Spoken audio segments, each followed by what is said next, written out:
everybody, welcome back to our channel. In this video, we have to learn some sentences that we are translating from Telugu to English which we used in daily life. ఈ రోజు వీడియోలో మన daily లైఫ్లో మనం చాలా రకాల words అనేవి use చేస్తూ ఉంటాం కదా. సో అలాంటి వర్డ్స్ని తీసుకొని వాటికి సంబంధించిన కొన్ని ఎగ్జాంపుల్ సెంటెన్సెస్ అనేవి ఈ వీడియోలో చూద్దాం. Okay, let's get started.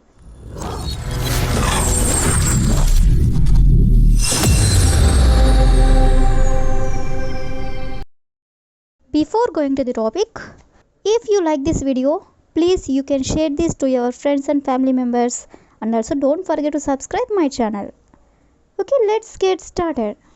For example, కిటికీ దానంతట అదే తెరుచుకుంది, లేదా పుస్తకం దానంతట అదే కింద పడిపోయింది, లేదా జార్ దానంతట అదే పగిలిపోయింది.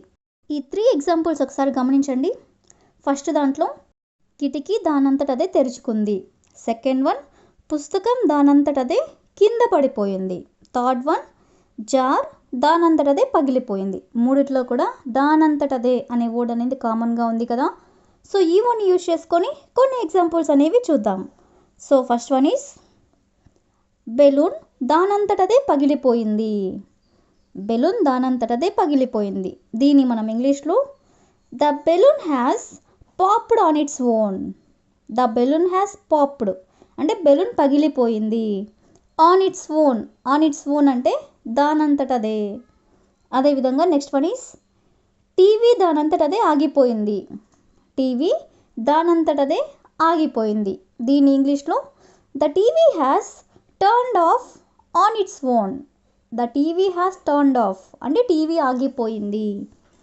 ఆన్ ఇట్స్ ఓన్ అంటే దానంతటదే. అదేవిధంగా నెక్స్ట్ వన్ ఈస్ తలుపు దానంతటదే మూసుకుంది. తలుపు దానంతటదే మూసుకుంది. దీన్ని ఇంగ్లీష్లో the door has closed on its own. The door has closed అంటే తలుపు మూసుకుంది. On its own, on its own అంటే దానంతటదే. అదేవిధంగా నెక్స్ట్ వన్ ఈస్ కుక్క దానంతటదే ఇంట్లోకి వచ్చింది. కుక్క దానంతటదే ఇంట్లోకి వచ్చింది. ఇలా చెప్పాలనుకున్నప్పుడు the dog has come in to the house on its own. The dog has come in to the house on its own అంటే కుక్క దానంతటదే ఇంట్లోకి వచ్చింది అని. అదేవిధంగా నెక్స్ట్ వన్ ఈస్ పుస్తకం దానంతటదే కింద పడిపోయింది. దీన్ని మనం ఎగ్జాంపుల్ సెంటెన్స్గా చెప్పుకున్నాం కదా. సో దీన్ని ఇంగ్లీష్లో the book has fallen down on its own. The book has fallen down అంటే కింద పడిపోయింది. ఏంటి పుస్తకం దానంతటదే అనేదాన్ని ఆన్ ఇట్స్ ఓన్. సో ఈ విధంగా మనం దానంతటదే అనే వర్డ్ని యూజ్ చేసుకొని కొన్ని ఎగ్జాంపుల్స్ అనేవి చూసాం కదా. నెక్స్ట్ ఎగ్జాంపుల్ ఒకసారి చూడండి. ఆమె ప్రతి విషయానికి ఏడవడం మొదలుపెట్టింది, లేదా ఆమె ప్రతి విషయానికి నవ్వడం మొదలుపెట్టింది, లేదా ఆమె ప్రతి విషయానికి అరవడం మొదలుపెట్టింది. ఈ మూడిట్లో కూడా ప్రతి విషయం అనే వర్డ్ కామన్గా ఉంది కదా. సో ప్రతి విషయానికి అనే వర్డ్ని యూజ్ చేసుకొని కొన్ని ఎగ్జాంపుల్స్ అనేవి చూద్దాం. సో ఫస్ట్ వన్ ఈస్ ఆమె ప్రతి విషయానికి అలగడం మొదలుపెట్టింది. ఆమె ప్రతి విషయానికి అలగడం మొదలుపెట్టింది. ఇలా చెప్పాలనుకున్నప్పుడు she starts sulking at everything. She starts sulking. Sulking అంటే అలగడం.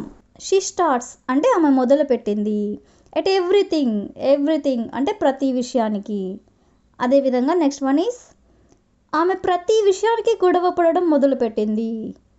ఆమె ప్రతి విషయానికి గొడవ పడడం మొదలుపెట్టింది. దీని ఇంగ్లీష్లో she starts fighting at everything. She starts fighting అంటే ఆమె గొడవ పడడం మొదలుపెట్టింది. ఎట్ ఎవ్రీథింగ్ అంటే ప్రతి విషయానికి. అదేవిధంగా నెక్స్ట్ వన్ ఈస్ ఆమె ప్రతి విషయానికి అరవడం మొదలుపెట్టింది. ఆమె ప్రతి విషయానికి అరవడం మొదలుపెట్టింది. దీన్ని మనం ఎగ్జాంపుల్గా చెప్పుకున్నాం కదా. సో దీన్ని ఇంగ్లీష్లో she starts shouting at everything. She starts shouting అంటే ఆమె అరవడం మొదలుపెట్టింది. ఎట్ ఎవ్రీథింగ్, ఎట్ ఎవ్రీథింగ్ అంటే ప్రతి విషయానికి. అదేవిధంగా నెక్స్ట్ వన్ ఈస్ ఆమె ప్రతి విషయానికి నవ్వడం మొదలుపెట్టింది. ఆమె ప్రతి విషయానికి నవ్వడం మొదలుపెట్టింది. సో దీన్ని ఇంగ్లీష్లో she starts laughing at everything. She starts laughing at everything అంటే ఆమె ప్రతి విషయానికి నవ్వడం మొదలుపెట్టింది అని. సో ఈ విధంగా మనం ప్రతి విషయానికి అనే వర్డ్ని యూజ్ చేసుకొని కొన్ని ఎగ్జాంపుల్స్ అనేవి చూసాం కదా.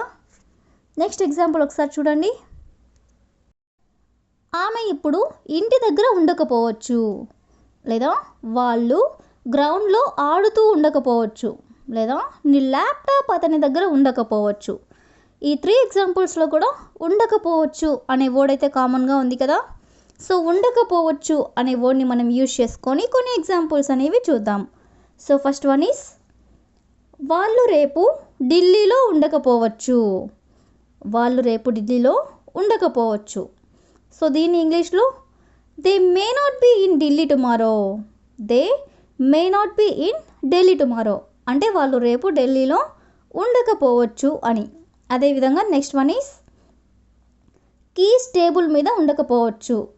కీస్ టేబుల్ మీద ఉండకపోవచ్చు అని చెప్పాలనుకున్నప్పుడు keys may not be on the table.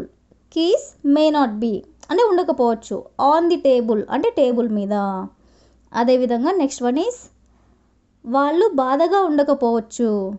వాళ్ళు బాధగా ఉండకపోవచ్చు అనే దాన్ని they may not be sad. They may not be sad అంటే వాళ్ళు బాధగా ఉండకపోవచ్చు అని. అదేవిధంగా నెక్స్ట్ వన్ ఈస్ నీ ల్యాప్టాప్ అతని దగ్గర ఉండకపోవచ్చు. నీ ల్యాప్టాప్ అతని దగ్గర ఉండకపోవచ్చు అని చెప్పాలనుకున్నప్పుడు your laptop may not be with him. Your laptop అంటే నీ ల్యాప్టాప్, మే నాట్ బీ అంటే ఉండకపోవచ్చు, ఎవరి దగ్గర అంటే అతని దగ్గర. So with him, with him అంటే అతని దగ్గర. అదేవిధంగా నెక్స్ట్ వన్ ఈస్ వాళ్ళు గ్రౌండ్లో ఆడుతూ ఉండకపోవచ్చు. వాళ్ళు గ్రౌండ్లో ఆడుతూ ఉండకపోవచ్చు. దీని ఇంగ్లీష్లో they may not be playing in the ground. They may not be playing in the ground అంటే వాళ్ళు గ్రౌండ్లో ఆడుతూ ఉండకపోవచ్చు అని. అదేవిధంగా ద లాస్ట్ ఎగ్జాంపుల్ ఈస్ ఆమె ఇప్పుడు ఇంటి దగ్గర ఉండకపోవచ్చు. ఆమె ఇప్పుడు ఇంటి దగ్గర ఉండకపోవచ్చు అని చెప్పాలనుకున్నప్పుడు she may not be at home now. She may not be అంటే ఆమె ఉండకపోవచ్చు, ఎక్కడ అంటే ఇంటి దగ్గర, అంటే ఎట్ హోమ్, నౌ అంటే ఇప్పుడు. సో ఈ విధంగా మనం ఉండకపోవచ్చు అనే వర్డ్ని యూజ్ చేసుకొని కొన్ని ఎగ్జాంపుల్స్ అనేవి చూసాం కదా. So that's all for today. I will ask you a question for you. అతను ఆఫీస్ దగ్గర ఉండకపోవచ్చు. అతను ఆఫీస్ దగ్గర ఉండకపోవచ్చు. So if you know this one in English, please you can comment in the comment section. Thank you for watching.